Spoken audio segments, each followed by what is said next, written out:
Part Waffen, The Age of Iron and Illusions, 1902-1933. The 20th century began with dazzling promises. Machines shrieked, science triumphed, and men believed progress had conquered chaos. The Great War was supposed to be the final lesson, a brutal but necessary end to violence itself. But peace did not last. It never does when pride is wounded and hunger still lingers. The war ended, but the hatred stayed, quietly fermenting in the cracks of broken empires.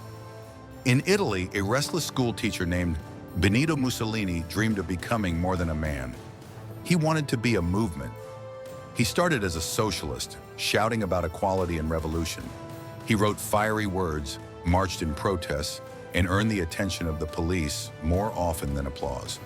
When the world plunged into war, he opposed it. At first, but somewhere between the trenches and the headlines, he changed his mind. He decided that war was not a crime, but an opportunity.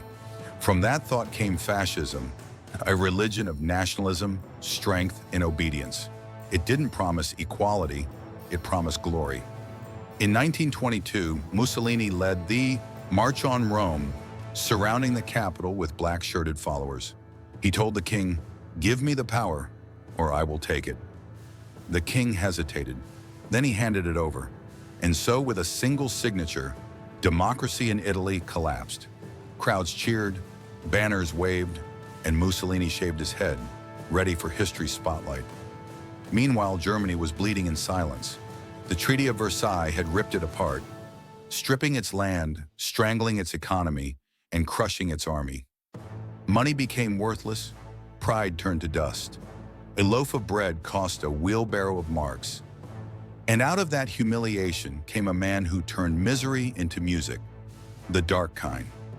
Adolf Hitler, a failed artist, a soldier who refused to surrender, rose from the beer halls of Munich.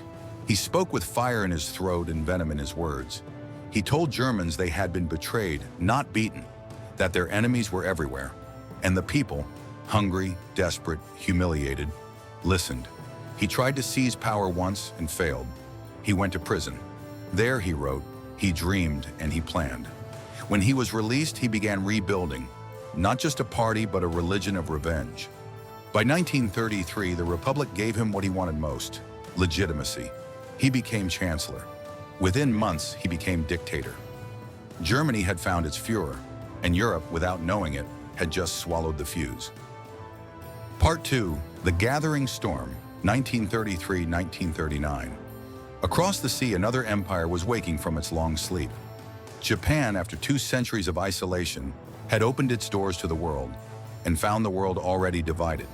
It modernized with furious speed, building ships, armies, and pride. But Japan was an island of ambition and scarcity. It had no oil, little iron, and less patience. So it looked outward, to Korea, to Manchuria, and deep into China. Japanese soldiers marched under a red sun that promised destiny. Railways exploded, cities burned, treaties dissolved. When the West told them to stop, they bowed politely and continued. Empires rarely quit while they're winning. And so, by the mid-1930s, the world's chessboard had new predators: Germany, Italy, Japan. 3 nations, bound by resentment, united by hunger. They believed the same myth, that some people were born to rule and others to serve. It was a myth with tanks and uniforms. Hitler tested his limits. He rebuilt the army in secret. He created an air force, trained pilots, and marched into the Rhineland, a move banned by treaty. The Allies said, "Don't do it again," and did nothing more. Appeasement became policy. Cowardice became diplomacy. Hitler took note. Next came Austria, absorbed with cheers, not gunfire. Then Czechoslovakia's Sudetenland. At the Munich conference, Britain and France gave him what he wanted in exchange for a promise: no more. Neville Chamberlain returned to London, waving a piece of paper. "Peace in our time, Huey," he said. But Hitler didn't believe in peace, only in pauses. Within months, he took the rest of Czechoslovakia. Mussolini followed his example. He invaded Ethiopia with tanks against spears, calling it civilization. Later, he swallowed Albania to control the Adriatic Sea. The world watched and whispered. Everyone wanted to avoid another war. But the next war was already forming its outline on the map. On September the 1st, 1939, the illusion shattered. German tanks roared across the Polish border. Planes howled, cities burned, civilians fled. Poland fought bravely, but it was doomed. Attacked from the west by Germany and from the east by Stalin's Soviet Union. The two dictators had signed a secret pact, carving Poland like a cake. 2 days later, Britain and France declared war, and the world plunged into its second great nightmare. But for months, nothing happened. It was called the Phony War, a war without fighting, a storm without thunder. British pilots dropped leaflets instead of bombs. French soldiers smoked cigarettes behind their concrete fortress, the Maginot Line. The guns were silent, but the clock was not. Then came Norway. Germany needed iron from Sweden, and it came through Norwegian ports. The Allies planned to seize them. Hitler struck first. In weeks, Denmark and Norway fell. The Allies once again arrived too late and left too soon. Back in London, Chamberlain resigned. The people had lost faith in timidity, and in stepped a bulldog of a man, Winston Churchill. He was stubborn, loud, brilliant, impossible. He didn't promise peace. He promised blood, toil, tears, and sweat. By May 1940, the German army turned west toward France. The plan was bold, to crush France in one sweep. The Allies prepared for a repeat of World War I, expecting trench lines and slow marches. But Hitler had invented something new: Blitzkrieg, the lightning war. Tanks, planes, and soldiers moved together in a single devastating rhythm. Germany sliced through Belgium, then punched through the Ardennes, a forest the French thought was impassable. It wasn't. 50 divisions burst out like floodwater. The Allies were surrounded. At Dunkirk, hundreds of thousands of soldiers were trapped between the sea and the enemy. Defeat seemed certain. And then the miracle began. Every boat that could float, fishing boats, ferries, pleasure yachts, sailed across the channel to bring them home. Dunkirk was not victory, but it was survival. And survival was enough. A few weeks later, Paris fell.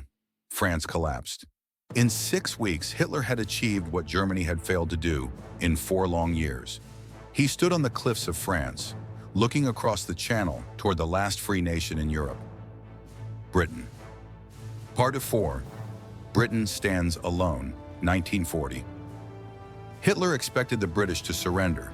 They didn't. He made peace offers. They ignored them. So he decided to destroy them. To invade the island, he first needed control of the sky. And so began the Battle of Britain, the first great air war in history. German bombers crossed the Channel in endless waves. British pilots scrambled their Spitfires and Hurricanes to meet them. The sky above England became a burning arena. At first, the Luftwaffe targeted ports and airfields. Day after day, radar screens lit up with incoming swarms. Pilots fought until fuel ran dry, then landed only long enough to refuel and rise again. They were outnumbered, exhausted, and unrelenting. Then one night, British bombers struck Berlin. The attack did little damage, but it enraged Hitler. In fury, he changed his strategy. He would bomb the people, not the pilots. London, Coventry, Liverpool. The Blitz had begun. Sirens screamed through the night. Families huddled underground, singing to drown the noise. Children were sent away to the countryside. By morning, people swept glass from their doorsteps, made tea, and went to work. Their calm defiance became a weapon of its own. Ironically, Hitler's rage saved Britain. By switching targets from airfields to cities, he gave the Royal Air Force time to recover. When the Luftwaffe returned for its final assault in September, the British were ready. They fought with everything left in the tank. And won. Hitler postponed his invasion indefinitely. The world exhaled. For the first time in years, the tide had not moved his way. But the war was far from over. In the east, Hitler was already eyeing the vast fields of Russia. In the Pacific, Japan was preparing to strike south. And across the ocean, the United States was still watching.